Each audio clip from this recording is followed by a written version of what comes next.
This is a Hipsters of the Coast podcast.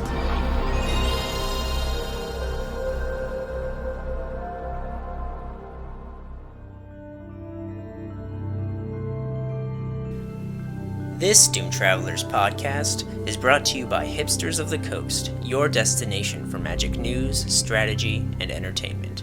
And by Casthaven, where you can build your magic collection like a pro. Visit casthaven.com for more information.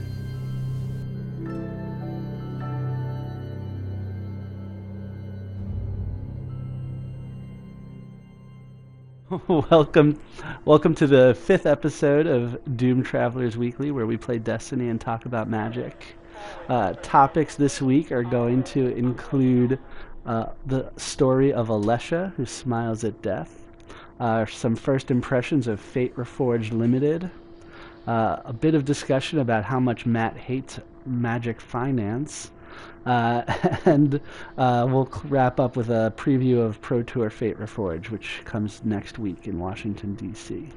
I'm joined by a panel of Guardians this week who are going to help rock some Clash matches, a little change from normal since Clash is the bounty this week instead of Control. We'll be jumping into Clash. And our opening question this week is going to be, what is one thing you would love to see happen at next week's Pro Tour? So Dave McCoy, gamertag McNasty. McNasty just cracks me up every time.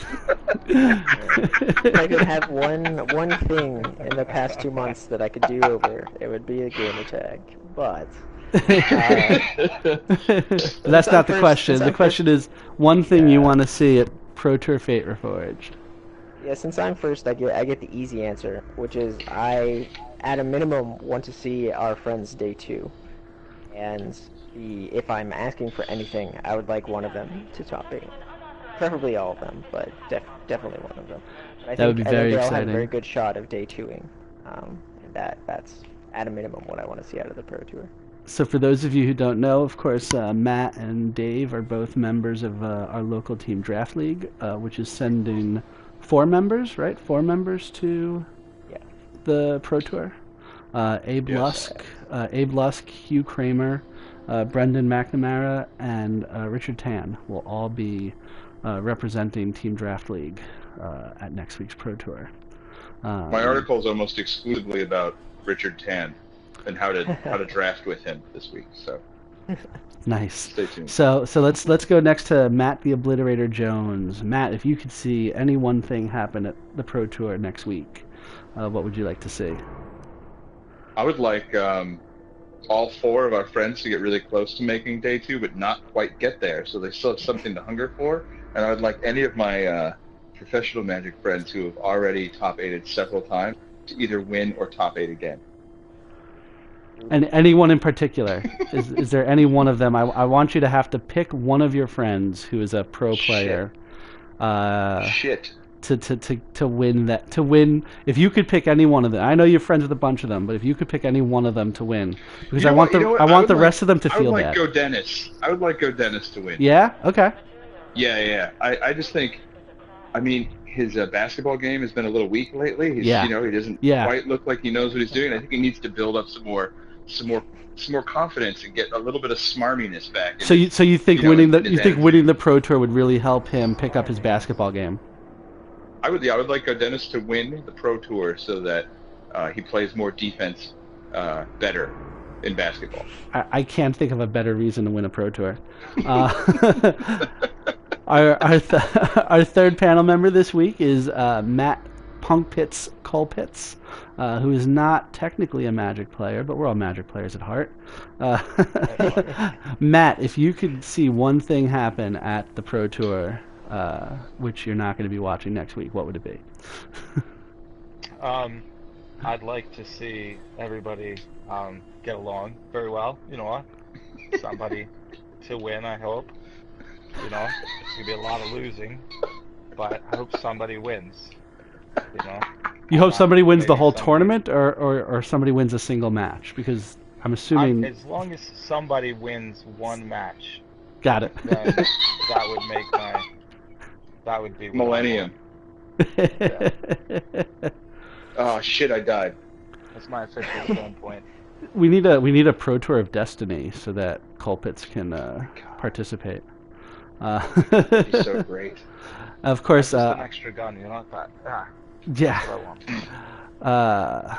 Of course, I'm your host, Rich Stein, and since I am a troll at heart, the one thing I would love to see at Pro Tour Fate Reforged is a dredge deck go undefeated in the modern competition, rocking Golgari Grave Troll. Oh my god. I just want. Oh my god. There's I hope nothing. not. There's nothing I want more than to just troll everyone in the community by Golgari Grave Troll putting up. It doesn't even like the player doesn't even have to make top 8. I really hope it's Raph Levy with some crazy Life from the Loam build or something, but it could be anyone. I'm not picky with who shows up with a crazy. That sounds very personal. It is very personal. I'm a big fan of Golgari Grave Troll. Nice. So, anyways, let me get us into orbit here, and we'll head into Clash. I haven't played Clash in a very long time.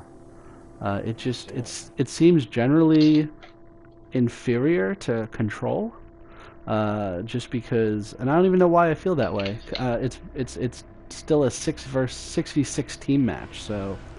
I don't know why I've always felt that Control is just more fun of a team game. Do you guys have any opinions on Control versus Clash?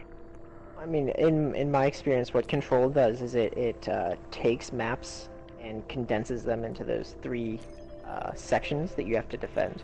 So it creates a lot more interaction between the players. Yes. But at the same time, it also allows you to get points even though you're not killing people. So right. It lets you contribute to your team's success. I, on the other hand, like Clash more, I think, because I just like sniping people. And sniping is not a very effective strategy in Control, but it is a very effective strategy in Clash. Oh, I fucking hate sniping. Is there gonna be a lot of sniping in this? Probably not. It's also really fun because it's more random on where you'll run into somebody who's shooting at you. Right. That's also true. Right. No, it's a good point. So I guess Clash gives you a little more opportunity to have some freedom on the map, whereas Control is really focused because of the control points. So anyways, so Matt, Dave, you guys both have now had an opportunity to draft Fate Reforged.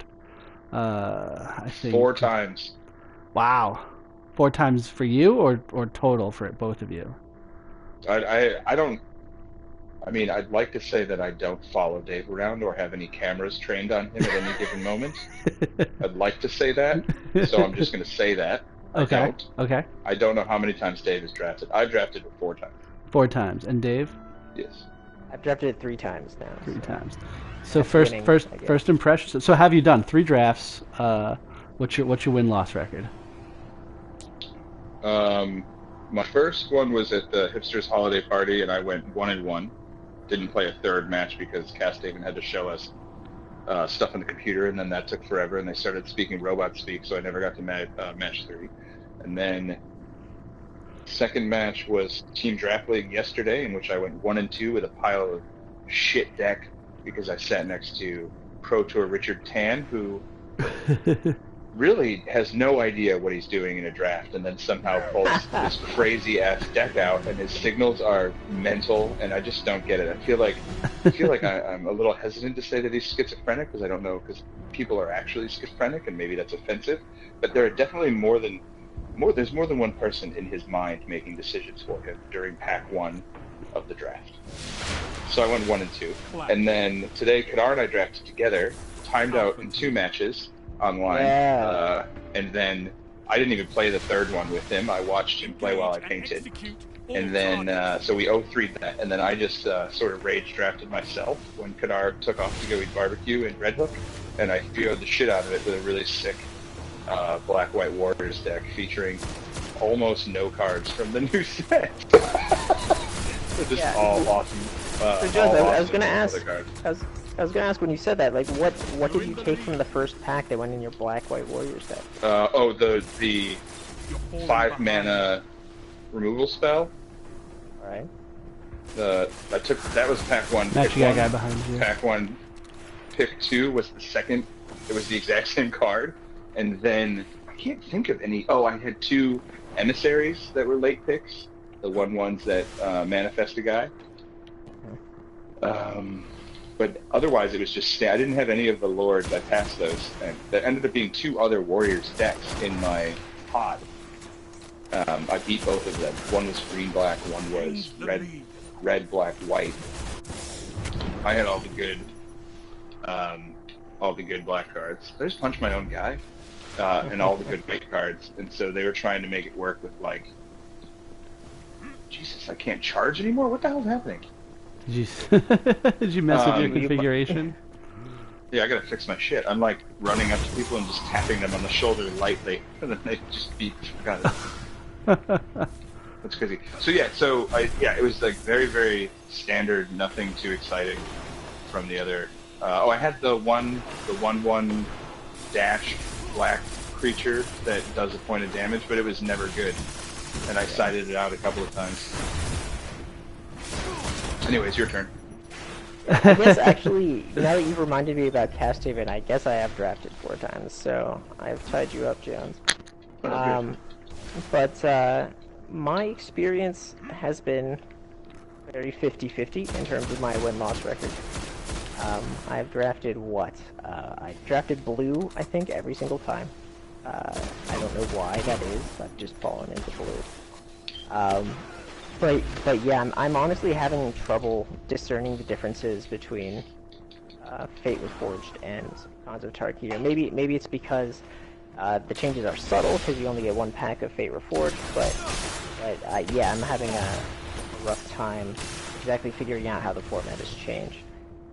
One of the most obvious is Black White Warriors just isn't as good anymore because you don't get 3 packs of the wards and 3 packs of horde chiefs and that kind of stuff. Right. But other than that,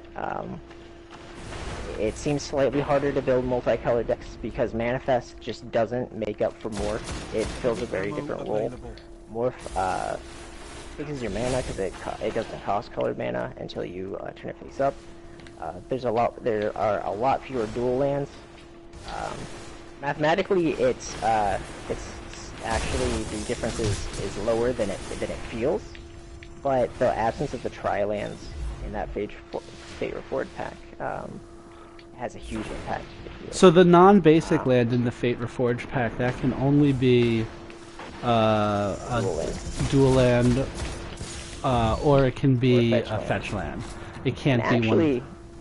Surprisingly, there are foil basics in the Fate Reforged packs too, which I did not know was possible. We pulled a foil swamp, and I think it has Khans of Tarkir art on it, but it has the Fate Reforged set symbol. I think the foil sheet always contains basics, so that makes sense. Anyway, when I did the what is it called, that blurring of thing, I've done all the blurrings, but I haven't done the big one where I do all of them. But when you download all the art for the lands, it includes one of each basic with a Khans logo on it instead of, you know what I mean. So that explains. Yeah, this one had a Fate Reforged. I mean, this one had a Fate Reforged logo. Oh, I'm sorry. I meant to say Fate Reforged. Oh, okay. Yeah. Right on. So I guess the big question is, so Black White Warriors isn't as good anymore. Is it still? But there still are some good replacement cards. Like I think that Emissary is super good. Yeah. But is it no longer a zombie warrior? Is it no longer a 3-color draft format? Is it now a more traditional draft format of sorts? It still feels 3 colors. Maybe that's because of inertia, and we're so used to drafting 3 colors that it's hard to get away from it. But my main bases have been terrible most of the time.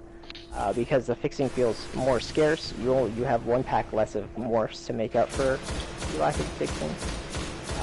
Yeah, it feels like I'm going to have to adjust the colors that I draft and maybe push closer to 2 colors from here on out, because it just feels harder to build a 3-color deck.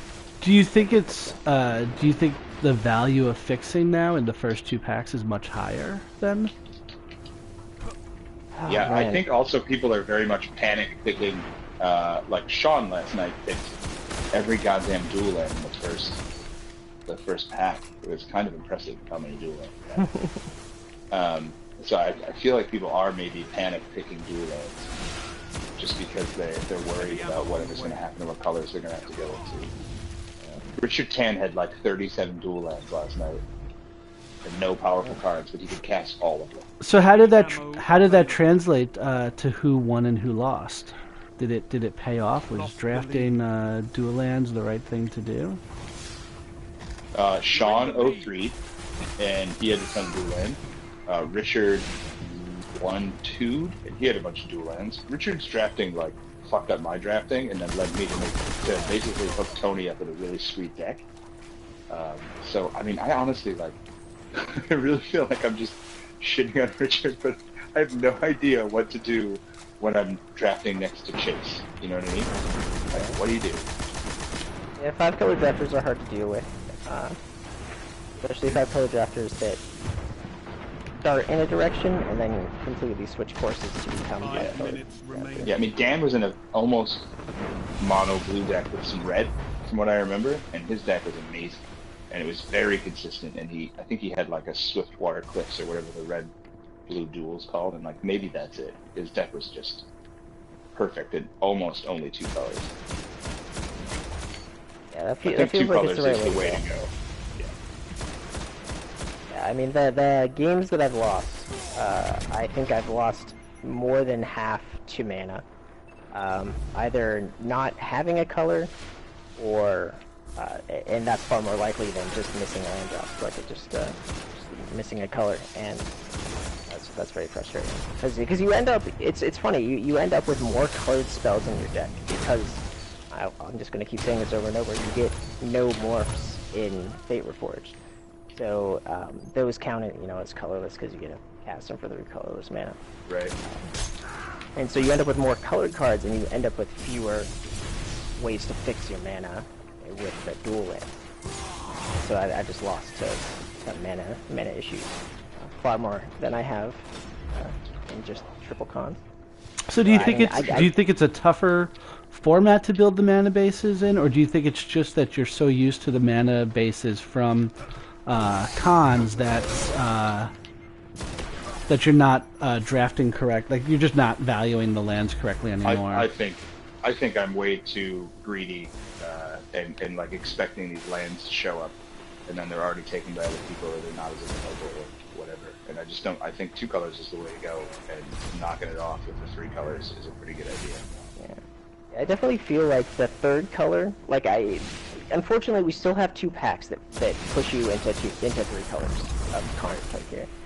So I feel like the proper response to Fate Reforged might be to make that 3rd color only on gold cards and morphs. Because where I've run into trouble is I've just had straight up like 3rd color cards in my deck, and I was never able to cast them. So right. If they're a morph, that's fine. They're always going to be a 2/2, and that works out pretty well. Ammo available. And if it's a gold card, like you're splashing for the power of the gold card, which is also acceptable. Yeah, I think I just have yet to get used to the fact that I can't build solid 3-color decks anymore. It's going to be 2 colors with splash. A reliable splash, hopefully, but just a kind of splash. I had Ankle Shanker and Ride Down in my deck as potentials today in the Black-White Warriors deck I built, and I didn't end up playing either of them because I felt like it was just going to F up my mana too much and things would be way too inconsistent.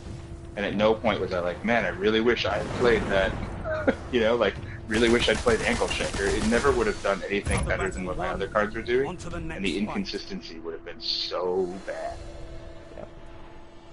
And those That's Ride it. Down and Ankle Shanker were more powerful than any cards in my deck by a lot. So it's interesting how the two colors plus splashing a third seems to play right into what Fate Reforged is kind of all about, yeah?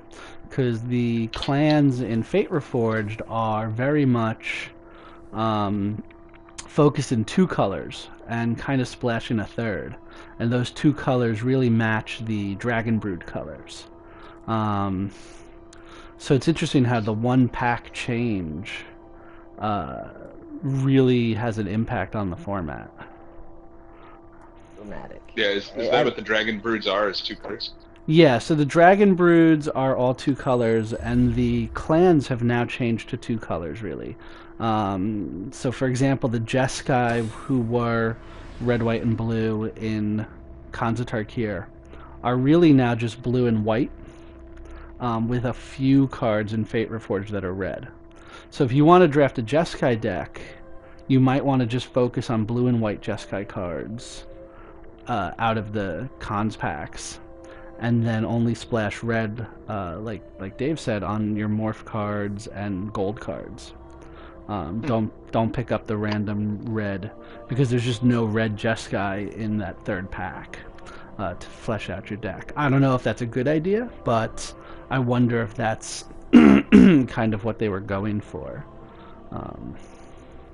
Yeah, I mean it's definitely a transition set.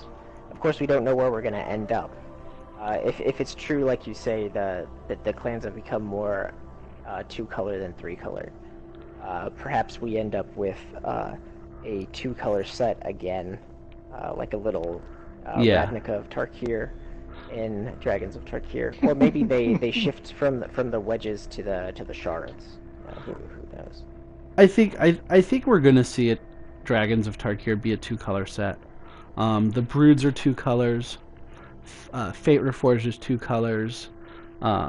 It's almost as if the Khans of Tarkir version of the clans was a future where the clans all kind of spread out and into a third color.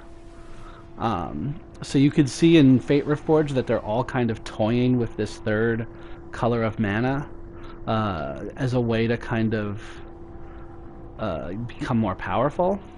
And in Khans of Tarkir they do that because they kind of stray away from their Dragon Brood counterparts. But if the dragons stick around or come back, they might be more adhere more to the two colors. And I think it's unlike Ravnica. Ravnica is really a world where we get to explore what it means to be a two-color combination.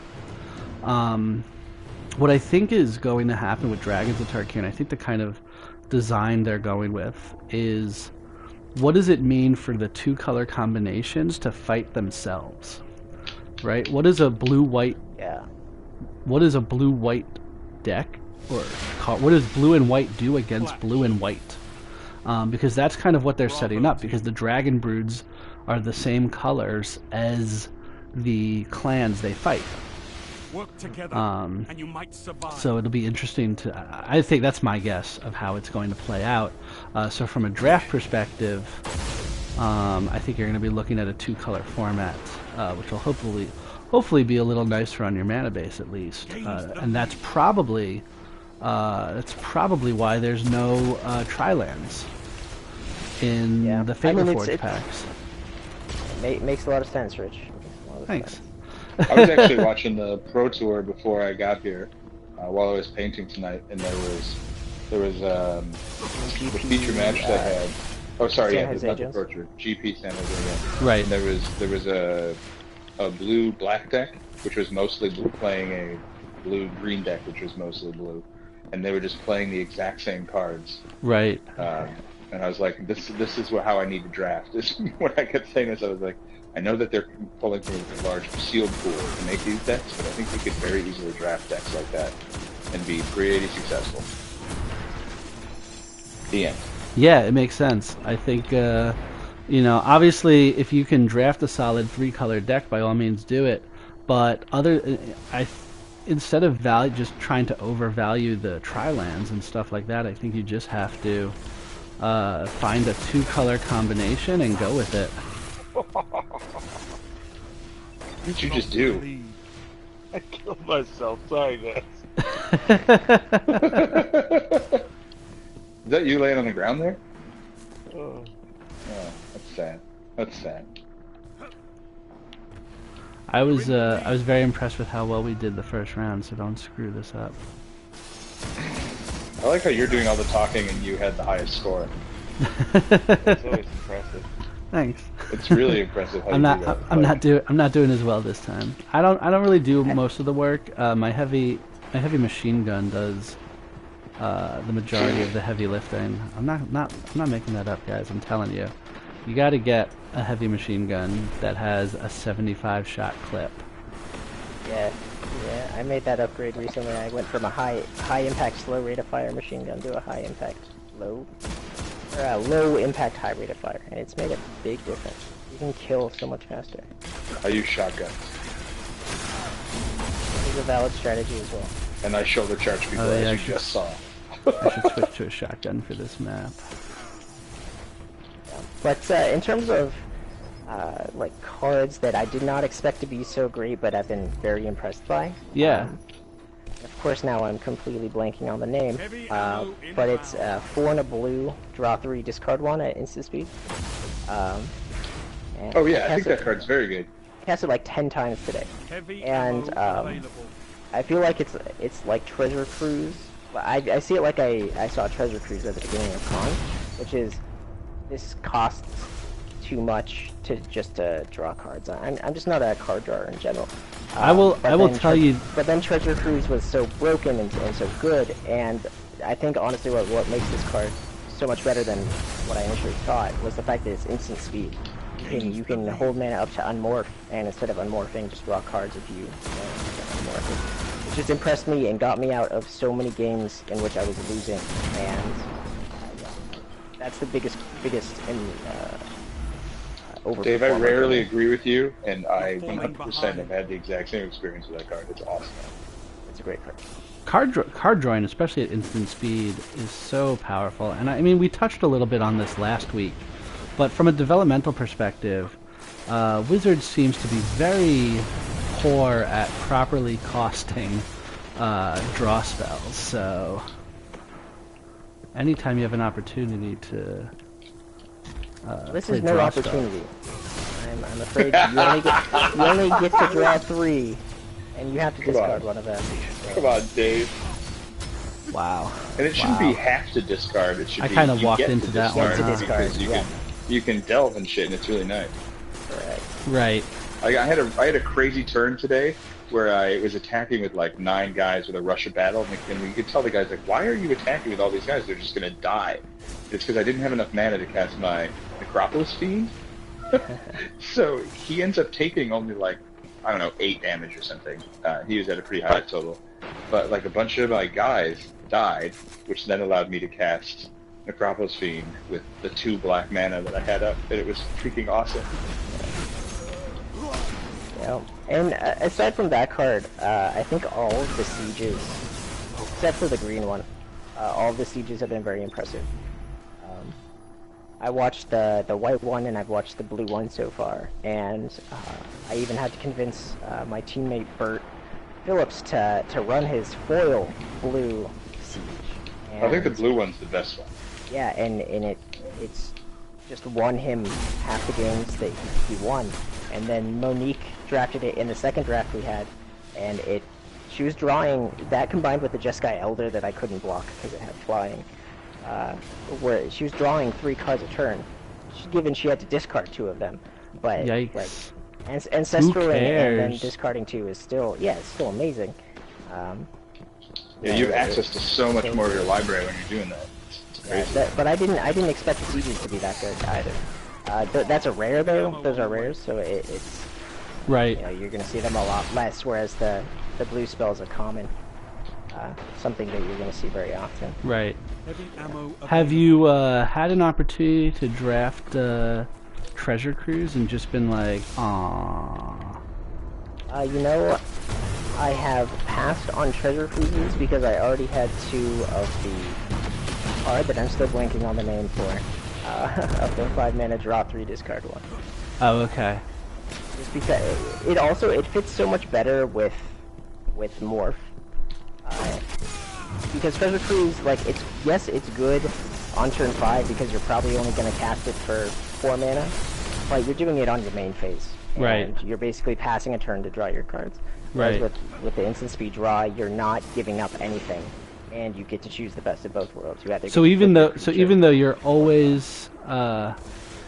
always, paying full value, full cost, because it's instant speed, 5 minutes remain. it's just Much more much flexible. more flexible. Yep. Nice. Well, that's good to know. So Draft like 5 of them. Oh, draft 5 of them. I think that's probably the minimum I would put. Yeah, 6 to 5. 6 to 5. That's backwards. Sorry. Oh my God, Robert Colpitz has joined. Robert Colpitz Should has probably joined share his the voice party. so that we can hear him. Yeah, let's make sure he shares his voice. What's our next topic? Let's move on from drafting. Yeah. So I guess you guys. I wanted to touch a little bit on a topic that I know is very near and dear to Matt's heart, and that's money. I'm gonna get mad. Yeah. So one of the interesting things that I noticed happened this weekend was the value of You fight to win, Chissiger. no, well, Tisiger is one, but Golgari Grave Troll had a up and down week. But what's really grinding my gears, and I mean, we might just end up having a session where we just complain about it. A few online retailers, and this happens anytime there's a banned and restricted update. A few online retailers, of course, canceled a ton of orders on people who got in. Oh, and, shut up! That's so fucked up. right? So, of course, dicks. Golgari Grave Troll's worth like $2 before defeat is not surrender, Guardian. before the unbanning was announced. But of course, it went up. So immediately, a bunch of people bought them, and orders get canceled. And Tosiger's kind of a similar story. Anytime cards go up in value, and it's tough because there's certainly value in the cards, but at the same time, it's a real shitty thing that happens anytime banned. Unethical. It certainly is unethical. Wait, should we leave matchmaking so that Robert Oh, yeah. can join us? Absolutely. Oh, cool. We're clashing. Nice. My There's guy's a on his way to bounty. the tower. I'm just gonna pick up a bounty real quick, Sounds good. if you don't Then, mind. then join us. So we're gonna just hover in orbit and talk about so banned and restricted, and this happens every time, almost every time there's a banned and restricted update. It seems. Tosiger's a little bit of a different story because he's just new and he's a mythic, right? Is he a mythic or is he just a Yeah. rare? No, No, he's just Yeah, he's just a rare. Yeah. So I mean, this happens all the time. So instead of just complaining about it, is it something you guys ever try to profit off of or speculate about? And is it something you think that there's a way to improve upon, so it's not such of a feel-bad moment for people? And don't hold back, Matt. Tell us how you really feel. I mean, it's capitalism. What are you going to do? I mean, capitalism is fucked. It's just like the shittiest thing. So, I mean, if you have a game... But capitalism, right, the thing about capitalism would be it's a free market, yeah? So the moment that Wizards announces that Golgari Grave Troll is being unbanned, right? If I'm a savvy purchaser in a capitalist market and I see someone is still selling that at under market value and I buy it, then good for me. And if I'm a seller, then it's my responsibility to make sure I understand how the market works and price my products accordingly. And if I underprice a product and it gets bought from me, then that's my fault. But what we have is a culture where the sellers are just canceling are basically saying, "No, I'm just lazy. I'm gonna just cancel all these orders, not send any cards, and then I'm just gonna change my price accordingly, and then sell cards again." And so what do you do when that happens? You like write a shitty Yelp review for them, or you Yeah, more or less. you That's pretty much what just the only doesn't recourse we matter. have today. So, do you think it's something that Wizards should bear some of the responsibility for, or is it something that we only should rely on, like Yelp and Reddit? I don't think Wizards is responsible for any of that. What I think Wizards should really do is print. Oh, we can go to Clash now. Robert's Yep. joined us. What I think Wizards should really do is just print like unlimited amounts of these cards and have their values be fucking nothing, and then everybody can play with whatever the hell they want to play. There's no weird hierarchy or class issues. There's no economic shit. It's just packs are $4.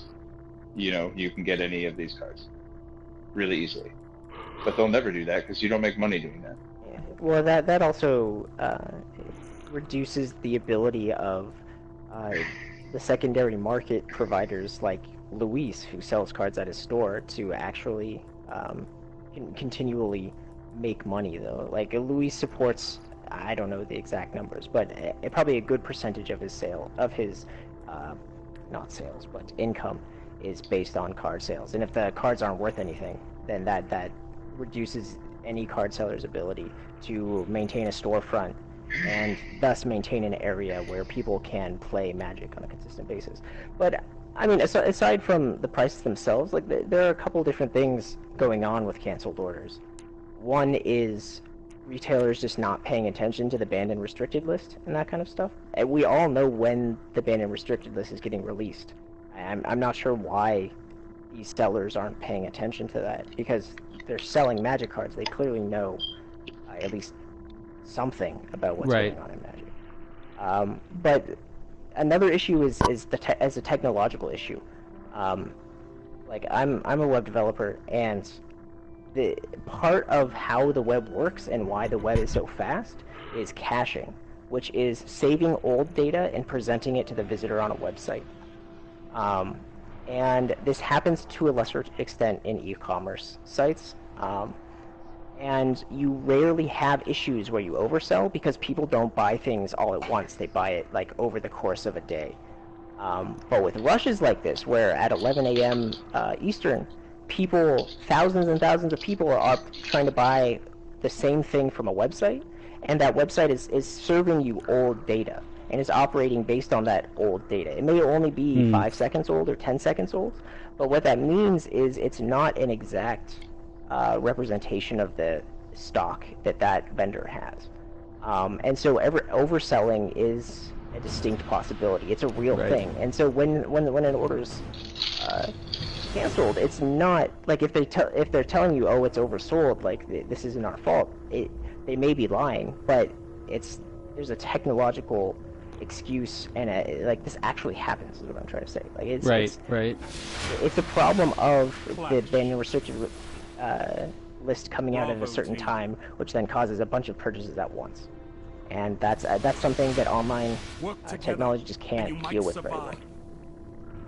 So it's a combination of a lot of factors, some of which are within the retailer's control and some of which are most certainly not. Not just greed, though I'm sure a good part of it is. Yeah, I think it's definitely a mix of things. Another thing that's come up a lot recently, which is a direct or indirect result of this, the way we value the cards, is counterfeiting. So there's been another recent wave of counterfeits to come out of China, and these ones they're no better than any others that have come out. They fail a variety of counterfeiting tests, but nonetheless, there's certainly a culture of counterfeits. Have you guys ever come across counterfeit cards? I've only had Mike Simpson had a phony Ancestral, I think, and then he was in the middle of a vintage tournament and needed to buy another one right there. And the guy he was playing said something like, "This is phony," and Mike's like, "No, I bought this from blah blah blah," and he's like, "No, it's not real." So then he had to replace it with a basic island that match, and then go to a crazy buy one. Yeah, that's a bummer. pretty big bummer. Yeah, it's definitely not a feel good. They're usually But that's easy it. to. That's all I've experienced. I've seen a handful of them, mostly that Luis had the unfortunate circumstance to acquire. The most expensive one I think Luis ever had was a fake Abyss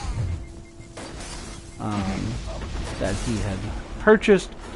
I think he had purchased it literally just to find out if it was fake, because the owner refused to run any tests on it. He didn't want to bend test it. He didn't want to do anything. So I think Luis bought it just to prove it was fake. I actually bend tested all my power that I have. Ben tested your Lotus? I bend tested my Lotus. I bend tested both of my Mosses when I got them. Yeah, I mean, I don't blame you. It's certainly becoming much more concerning these days. There's a few videos online from the Chinese manufacturers who make these cards, and they look pretty good. They look like brand new cards. And I mean, obviously, it's a bit of a catch-22 because if you see brand new dual lands and brand new power, you're going to be suspicious because that stuff just doesn't come across. So maybe they should find a way to counterfeit cards and then make them look used, and it would be a little more believable. Yeah, they should ugly that shit up a little bit. I mean, I'm like mixed on counterfeiting. Like, there's enough artists / punk rock / anarchists in me where I'm like, yeah, fuck the market. We're idiots for spending this much money on cards in the first place. Serves us right. Yeah. Idiots. Like, let them take advantage of us. That's fine. And then at the same time, I'm like, that's people's money that they worked hard for. That's sad. Yeah, it's a tough. So I don't know what my real response is. It's tough because I know you're in the camp of wanting Magic cards to be more accessible to everyone. Wizards should just provide them for a fixed price. But then counterfeiting's kind of shitty because people do put a lot of money into this, and they shouldn't have to worry about counterfeiters and people showing up with counterfeit cards. So I guess we're not going to solve anything here, but it's just something that I think is worth making sure people are aware of. Kind of public service announcement of the week. Always make sure whenever you get valuable cards like power, dual lands, that you do test them. You can go online, you can Google Magic the Gathering bend test and light test, and there's a lot of good videos out there so that you can know what you're looking for to make sure you're not buying counterfeit cards. That's all I really want to talk about on the money topic. There was something else I had to say about the prices of cards. But I lost it, man. There was something. I had something last week. Maybe next week I'll remember. All right. What about either of the Colpitts brothers? How do you guys feel about the price of Magic cards? When I hear you talk about it, it makes me think I will never ever play Magic. And not because it doesn't sound interesting, but because you're talking, what I hear is hundreds of dollars before I have a deck that I can compete with. And I've walked into bars when I got some, interest in something like Street Fighter or something, and been just outplayed on a game that really just cost me a few drinks to play. But to think that to play some games with some people, I would need to spend a lot of money, in order to win. Because Street Fighter, I don't have to buy anything except the game, and it was, I don't know. So that's what I think. That it makes me feel like I don't want to play it. Yeah, Even though it sounds like an interesting game. It's really incredible the price ahead, difference. It's really incredible the price difference between just wanting to play Magic and wanting to play Magic competitively. Yeah. Huge difference. Because, if you want to, I think Matt Colpitts mentioned earlier, he thought about getting some starter decks or some dual decks or something, and just kind of jumping in learning Magic, and you can do that for like $30. You can get a dual deck set, and you and your friend can learn how to play Magic, and you can play Magic, and you can have a great time doing it. But if you want to make the jump to competitive Magic, you're going from spending like $30 a month to spending hundreds of dollars to put decks together in formats that change almost every 3 months. Or if you get like the legacy itch, that's thousands of dollars. If you ever want to play vintage, it's tens of thousands of dollars, you know? Yeah. That's a lot of fucking money. And I mean, you For can a hobby. you could certainly play there are certainly formats you can play on a budget. But they're questionable competitiveness. Yeah, I think you got to do some real, like, I don't know, some compassionate searching inside your heart to think that it's like that Pauper's more interesting to play than Legacy or something. Like, it's just like, it's not the same. Like, playing with powerful cards is super fun. Powerful cards cost a lot of money. Yeah. You know? But I remembered the thing about the about unbannings and bannings and cards coming out and costing a lot of money and all of that bothers me. I like when they unbanned Bitter Blossom, I bought Bitter Blossoms for not crazy amounts, but a little bit, just because I felt the pressure. Like, what if I want to play a fucking Bitter Blossom deck? Right. I better get a Bitter Blossom before they're like super expensive. Like, what if I want to play in the next tournament? Or things like that. Like, and I think that's some anxiety. I mean, it's stuff I need to work on personally in terms of like how I handle stress and anxiety and, you know, like the competitive edge that I have and things like that. But it's so much pressure to like stay competitive, you know, keep your head above water when it comes to having the deck that is the best deck. And when things get unbanned or when a card is obviously the most powerful in whatever format you're playing in, there is this like drive to acquire those cards. And sometimes you think like when a new set comes out, I used to buy 4 of whatever cards I thought would be the ones that I'd play, in the hopes that I was getting them before they were worth, you know, triple or quadruple what they originally were priced at. And so I'm spending tons of money on cards speculating, thinking that I'm going to use them in standard, and then, you know, like sometimes I won, sometimes I didn't win, but I was not having fun spending all this money and stressing out about this stuff. It basically is why I don't play standard anymore, because it just isn't worth it. Like, I don't have the amount of fun I was having versus the amount of anxiety and stress I was experiencing trying to maintain like a competitive edge. It wasn't balanced at all. So I was just like, fuck it, this is stupid. Yeah, I could definitely empathize with where you're coming with.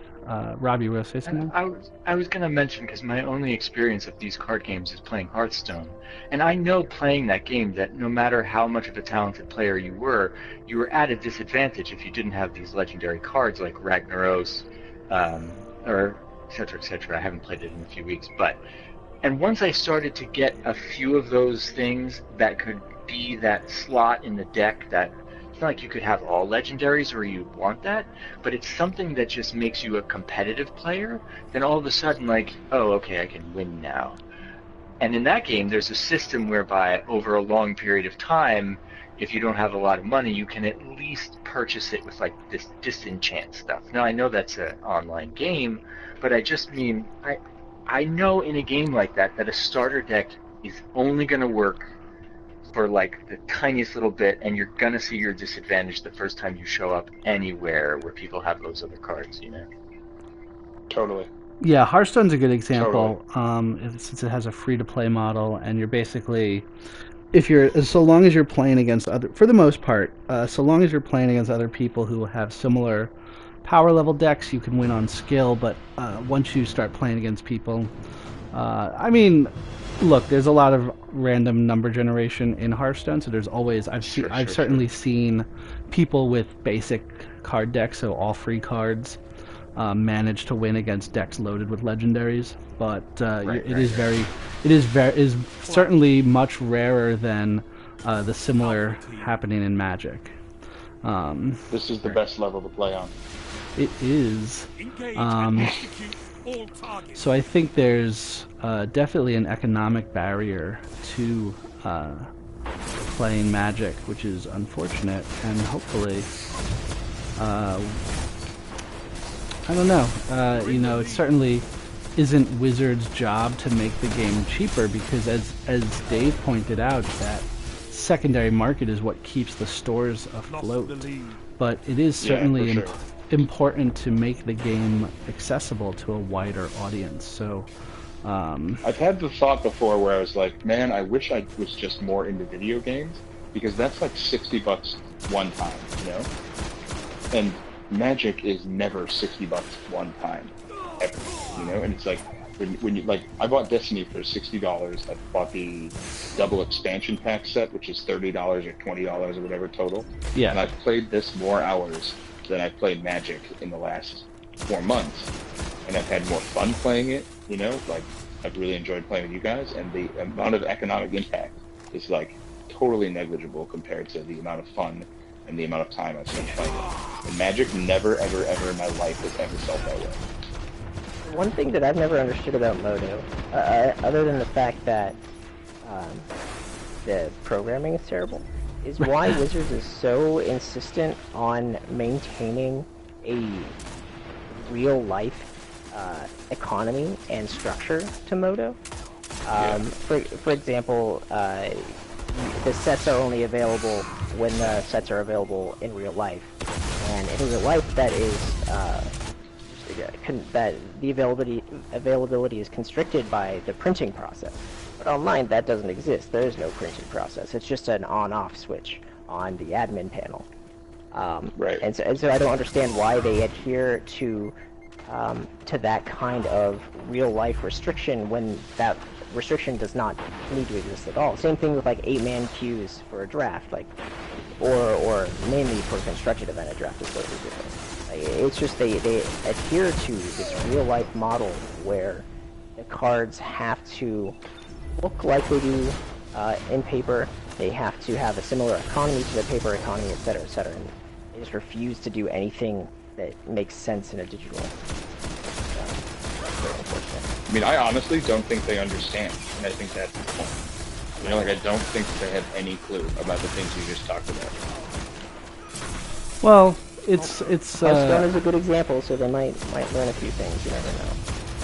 I don't even know if they would be, like, how much attention are they even paying to Hearthstone?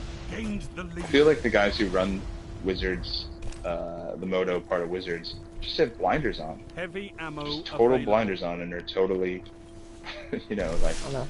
Software development takes a long time, and so it's entirely possible that they are working on it. It just takes a while for that version to reach everyone. Dave, I was And told they that computers are instantaneous and they solve all of our problems. Well, they were also supporting two different versions of the client for years, so hopefully now that they're only supporting one, it'll go a little faster. But anyway, Moto sucks. Moving on. Moto does. yeah, Moto. We could certainly one day dedicate an entire podcast to how much Moto sucks. Nobody wants to hear that. But no, yeah. To be exactly. fair, I had a really good time drafting on Moto today with Kadar, even though we lost real badly. It was with And Kadar. when I drafted by myself, I had a really good time on Moto. But that's, in my experience in the last like year, that is a rarity where nothing went wrong. I didn't get dropped. You know, shit like that. Yeah, it has its moments. That's for sure. Let's move on because this is a depressing topic. So let's move on to a happy fun topic.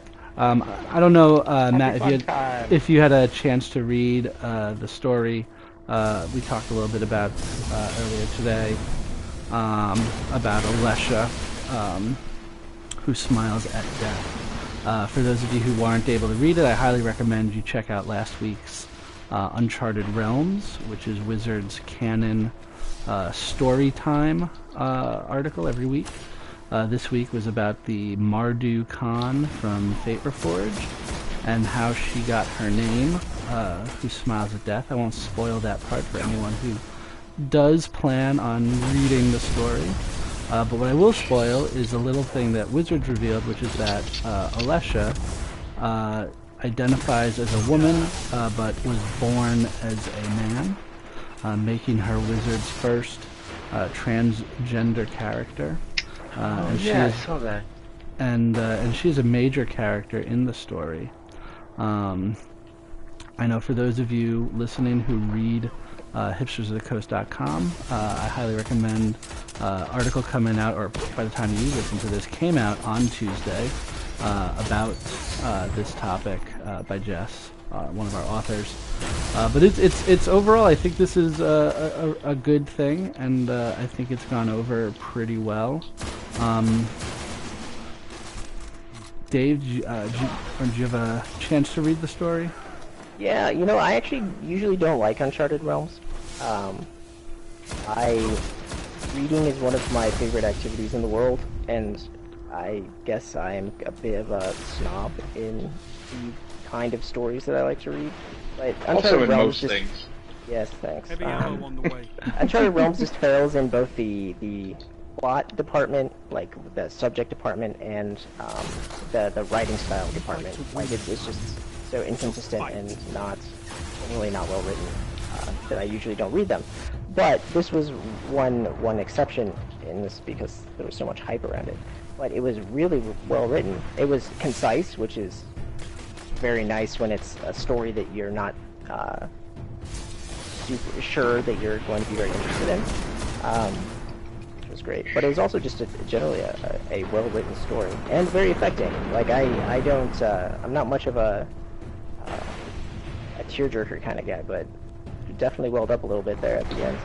Yeah. Not because it was sad, just like it was just very, very uplifting and very, I don't know, made me feel something, which is very unusual for magic writing. So, Dave, I'd always assumed that the people who made you out of spare parts even gave you tear ducts. That's interesting.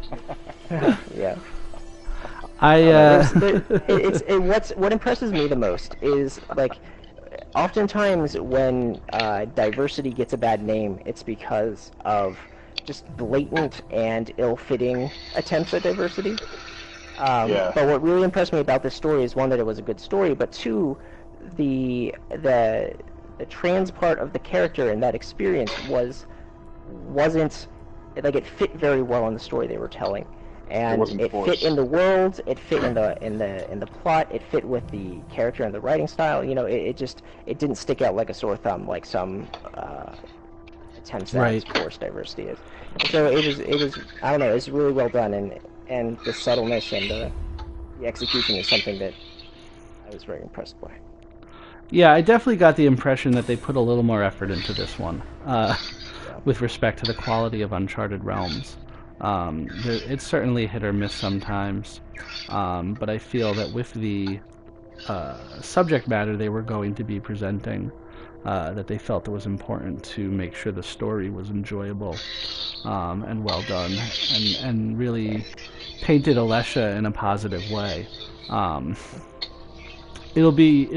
A lot of people have been asking for, and I really hope that they do eventually come out with an origin story, so to say, of how Alessia came to become who she is in the story we just read, because I think it's important.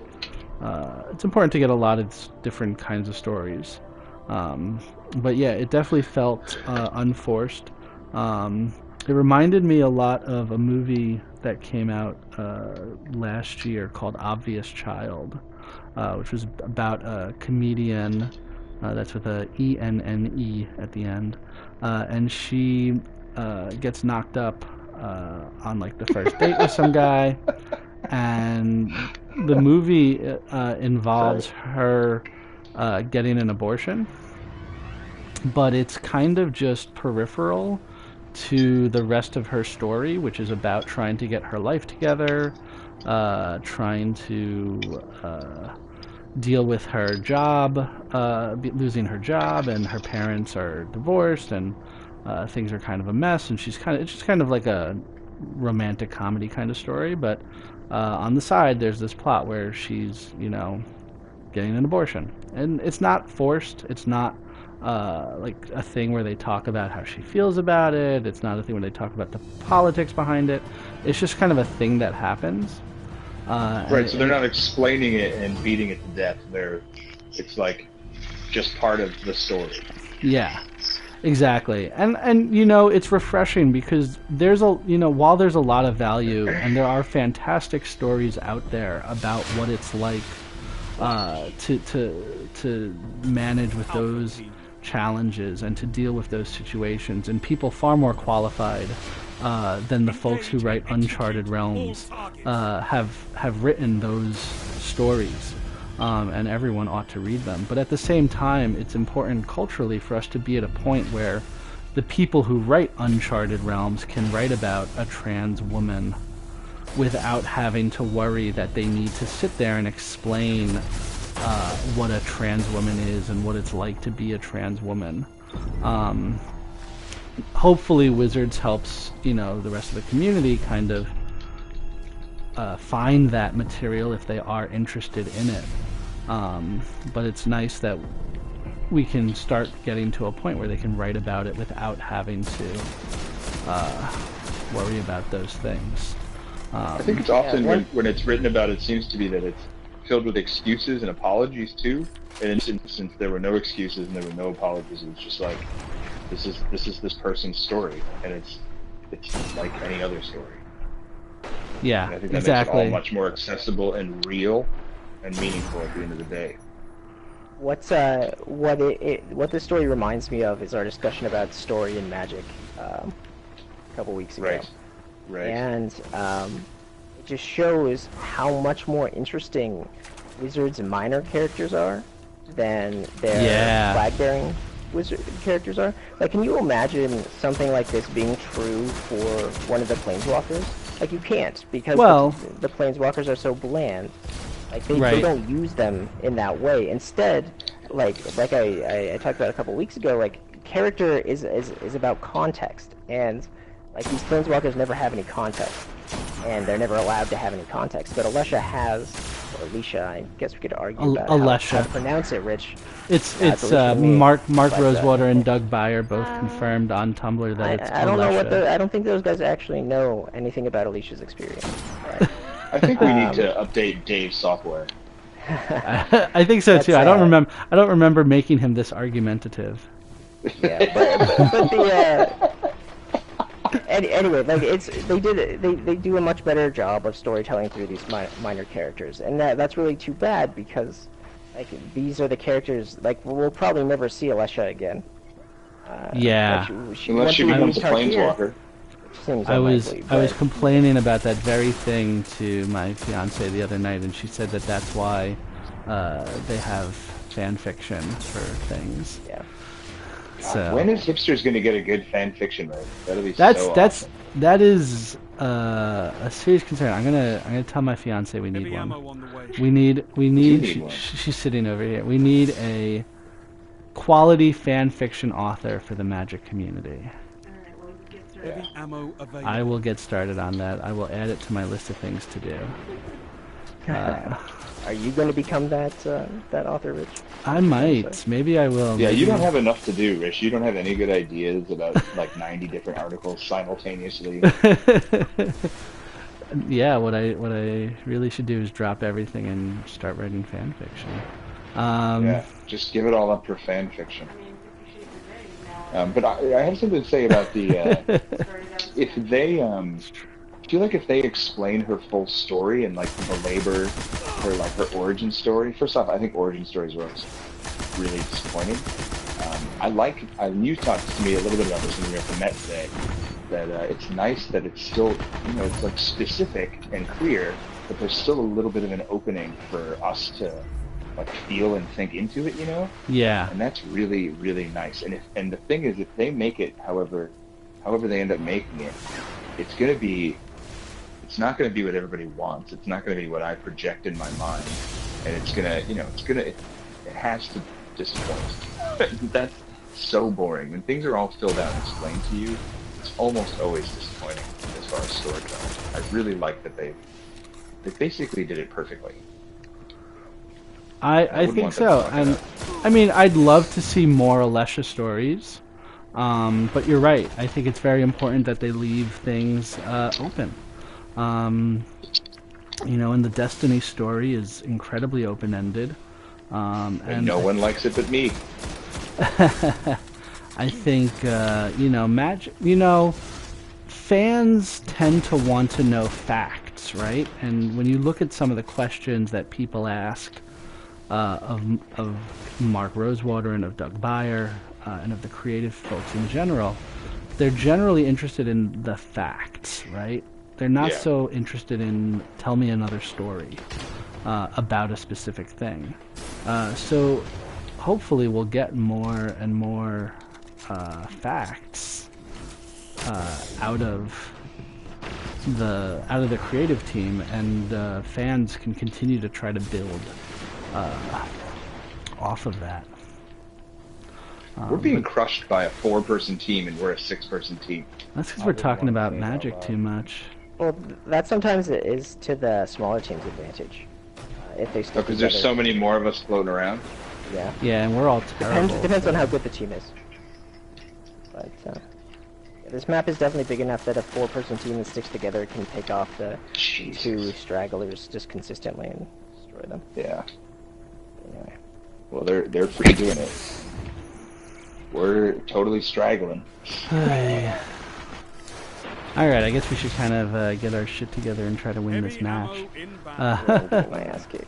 So what other topics do we have on the docket? Preview. We can talk about the Pro Tour Heavy ammo available. that's upcoming. As exciting as that is. Yeah. I'm actually not that excited about it. I was supposed to go. At some point, I was talking to people about going and covering it for hipsters. Oh yeah. And getting a media pass and everything, and I was just like, is it even worth my time to go? I could just read about it and then whine about it in a blog later. I thought about going to cover it for hipsters as well, but I'm going to visit my niece for the first time ever in Virginia. Nice. She's a month old. So that would be awesome. exciting. Yeah. I'm pretty excited. Matt, you got someone incoming. 5 minutes remaining. Never mind. Ooh. Matt Jones. Oh, Yeah, so I'm not going to be around for the Pro Tour at all. I might catch the end of top 8 coverage. well, I'm going to try to get a draft going on Saturday at the studio with Kedar. Yeah. Yeah, I mean, it's, it's modern. Watch it. Modern's always exciting, but it's. I'm excited to see what happens with the banned and restricted changes, but I'm also not. I'm excited, and then it's to what end? Like, there's so little support for modern now that the PTQs are all shitty. I don't even know what would I make a modern deck for? I mean, the format's exciting, but I'm not going to invest much time and energy into a format that I don't get to play very often. PPTQs are more or less all standard. Yep. So it'll be cool to see what a birthing podless modern meta is and what the pros come up with, but it's not like I'm going to run out and buy Sam Black's Poison deck the day after, like I did when he did really well at that one Pro Tour, because I don't have a tournament to go into. Like, I'm not going to go to some, start at 7, end at 11:30 tournament on a weeknight, just to grind Planeswalker points. Yeah. There's no point. No, it's very true. It certainly just isn't as exciting a Pro Tour. I think if it was standard, it would be a little more exciting because it's a kind of a brand new standard environment. Yeah. I'm actually more excited about seeing what draft decks, and this is insane because I'm not really a limited guy, but I want to see what the hell they put together and some ideas that they have for drafting that I've not been paying attention to. Because Team Draft League is the main way that I play Magic now, and I think that's the kind of knowledge and experience that I want to get out of pros is really drafting. Right. Yeah, it'll be interesting to see what we talked about at the top of the podcast, whether or not the drafters end up going in 2 colors more, if they are able to kind of figure out the correct valuation for things, and we'll see what they end up doing. I'd really like to come back and win this one, but I don't think it's going to happen. We're doing really well for being in last place, or for doing so shittily. Yeah. Like they should have won 20 minutes ago, and they haven't. Your life was not enough. Well, there it No. is. Speak of the There, devil. there. All right, and on that note, I think we can call this an end, and we can stop streaming this garbage performance. We started off so well too. I mean, I got the bounty, so I'm all good on that. Or I yeah, got some bounty. me too. So, all right, so that's it for us for this week. Next weekend, next week we may or may not have a podcast for you, depending on what we do for the Pro Tour. But stay tuned. How do I stop? Yay. How do I stop streaming?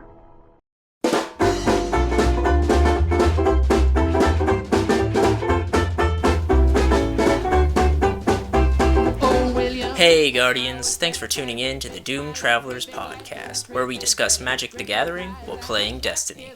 You can find more at doomtravelers.com or visit hipstersofthecoast.com for additional Magic content. Thanks to the Brothers Colpitts for joining us in the Crucible this week, and good luck to all of our friends at Pro Tour Fate Reforged this weekend. For my co-hosts Rich Stein and Matt the Obliterator Jones, I'm David Bones McCoy. See you next time. Nothing past William Howard.